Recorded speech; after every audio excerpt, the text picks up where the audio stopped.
Meanwhile, there's been another stabbing attempt in the West Bank on Monday as two Palestinians tried to attack a security guard at a checkpoint. One attacker was shot and another escaped. On Sunday, the Israeli authorities released a video showing a Palestinian woman stabbing a security guard. He was injured in the attack.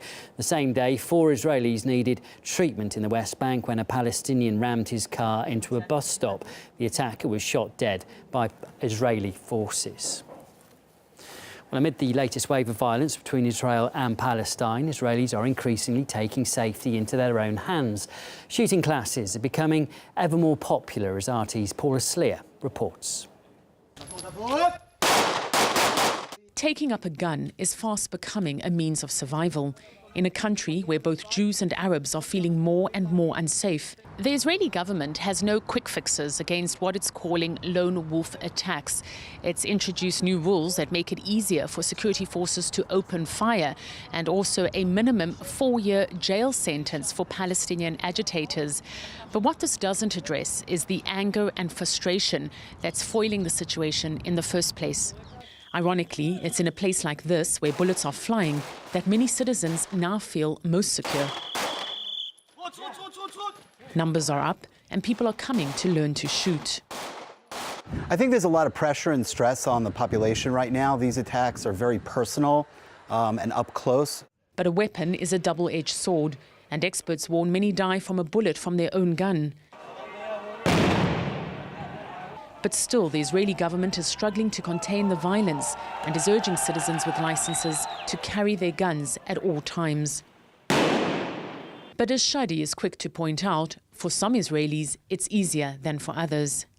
For an Israeli settler, his chances of getting a gun license are 1,000 times higher than someone like me who lives in a Druze village in the north, even though both of us served in the Israeli army.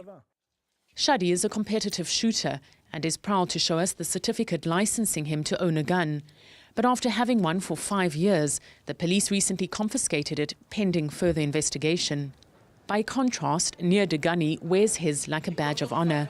For 16 years, he worked as a police officer, and after leaving the service was granted permission to keep his weapon. Since then, it's mostly been under lock and key at home, but now it goes with him everywhere.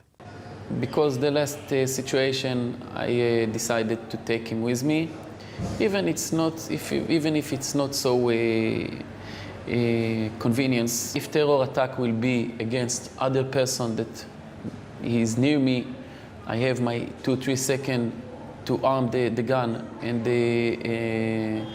release the safe, and to act good as a good civilian,